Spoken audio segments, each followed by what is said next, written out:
नमस्कार बच्चों, आप सभी का स्वागत है आपके अपने यूट्यूब चैनल होम साइंस में, जिसमें आज आप सब पढ़ने वाले हैं BA third year home science. आप सबका सिलेबस, जी हाँ बच्चों, बीए थर्ड ईयर का सिलेबस क्या है। आप सब सेकेंड ईयर वाले बच्चे सिलेबस सबसे पहले देख लें, फिर उसके बाद अपनी क्लास आगे बढ़ाना।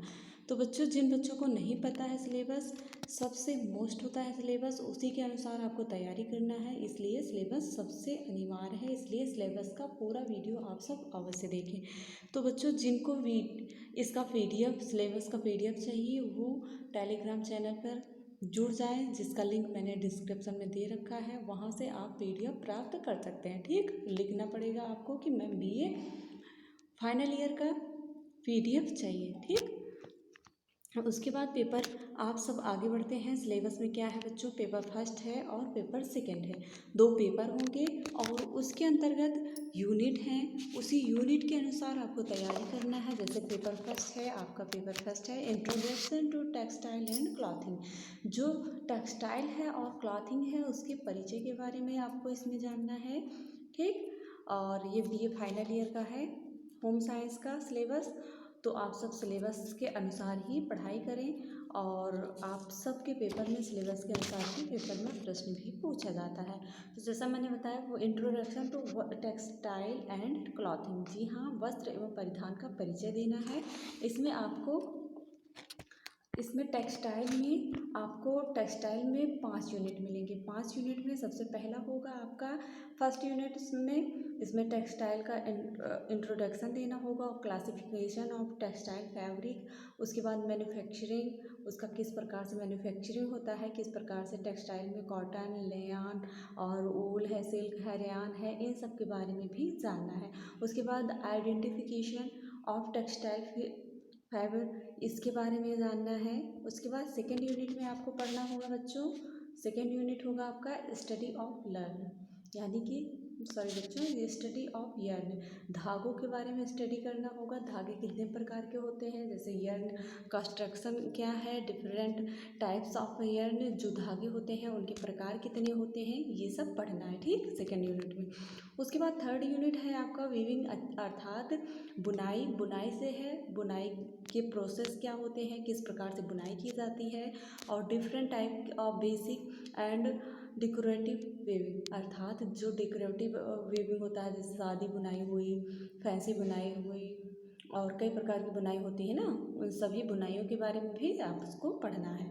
और थर्ड यूनिट में, उसके बाद फोर्थ यूनिट में है फिनिशेस, अर्थात किस प्रकार से आप उसे, जैसे ताना बाना के धागे हुए, आगे आप पढ़ेंगे। जैसे इसमें नैपिंग हुआ, ब्रशिंग हुआ, किस प्रकार से उससे साफ करेंगे धागे को बुनाई के दौरान, सेरिंग हुआ, सीजिंग हुआ, श्रिंकिंग हुआ, ट्रेंडिंग हुआ एंड क्लैंटरिंग हुआ, ये सब इसमें पढ़ना है। और केमिकल में, फिजिकल में इतना है, और केमिकल में जैसे ब्लीचिंग द्वारा धागों को टेक्सटाइल में किस प्रकार से वस्त्र तैयार किया जाता है, ब्लीचिंग के प्रयोग से किस तरह से उसे साफ किया जाता है, स्पेशल पर्पज क्या होता है फिनिशेस के, और विकलिंग, डिस्ट्रेट, वाटर रिपेलेंट और फ्लेम रिटार्डेंट, और ड्राइंग एंड प्रिंटिंग ईटीसी।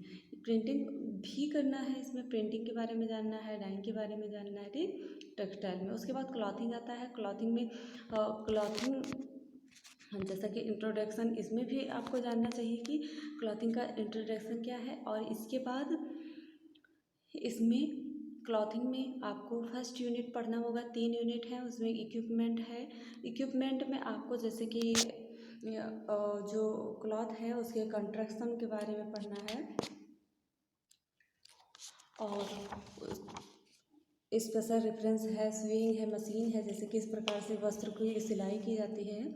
और उसके बाद सेकेंड यूनिट में आपको सिलेक्शन ऑफ फैब्रिक, किस प्रकार से आप वस्त्रों की फैब्रिक का चुनाव करेंगे, जैसे कि factor influencing selection of fabric, budget के हिसाब से, एज के हिसाब से, सीजन के हिसाब से, और ऑक्यूपेशन के अनुसार और फैशन के अनुसार, ओकेजन के अनुसार, इन सभी के अनुसार ही आप सिलेक्शन ऑफ फैब्रिक, अर्थात सेकेंड यूनिट आपका ये है, किस प्रकार से सिलेक्शन करेंगे, चुनाव करेंगे फैब्रिक का।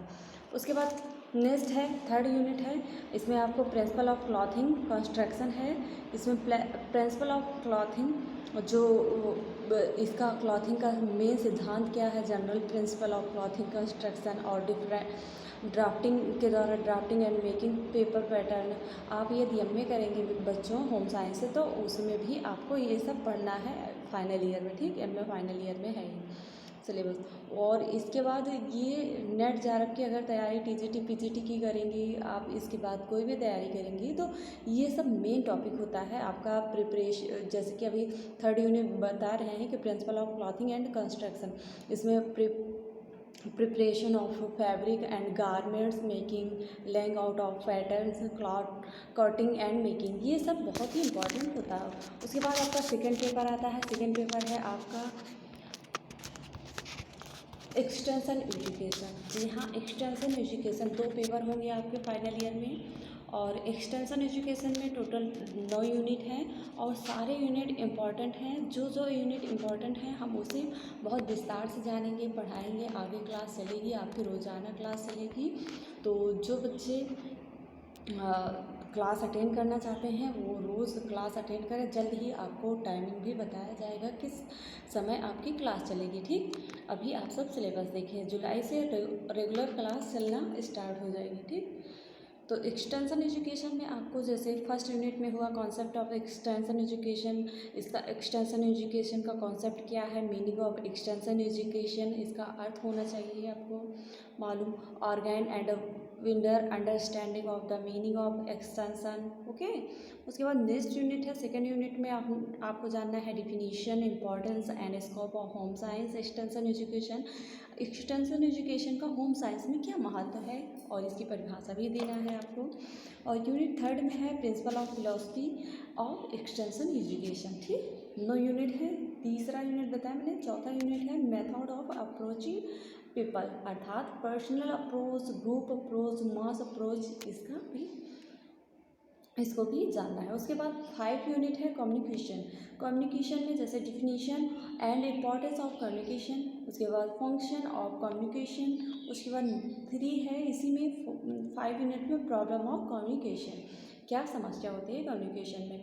उसके बाद 6 यूनिट है एक्सटेंशन वर्क, जो प्रसार के लिए कार्य किए जाते हैं, रोल ऑफ एक्सटेंशन वर्कर के, एक्सटेंशन वर्कर के रोल क्या होते हैं और क्वालिटी क्या होनी चाहिए एक प्रसारकर्ता में।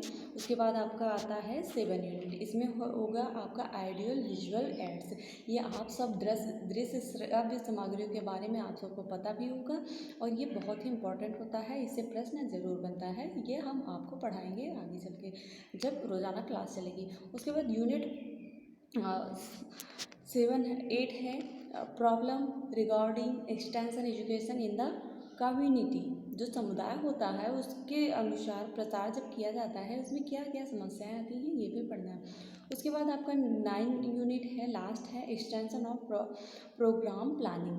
प्रोग्राम प्लानिंग बच्चों आपको बता दें, एक्सटेंशन एजुकेशन आपका final year MA final year में भी पढ़ना होगा। उसमें ये है कि extension education and technique and programming ये पढ़ना होगा, ठीक। Extension program planning in the various field of home science, किस प्रकार से प्रोग्राम करेंगे आप, कार्यक्रम का नियोजन करेंगे अपने होम साइंस के फील्ड में।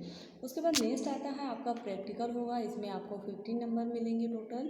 इसमें जैसे टाई डाई का चद्दर हुआ और ब्लॉक प्रिंटिंग हुआ, स्टेन हुआ, स्टेंसिल पेंटिंग हुआ और 3 ईयर के बच्चे के लिए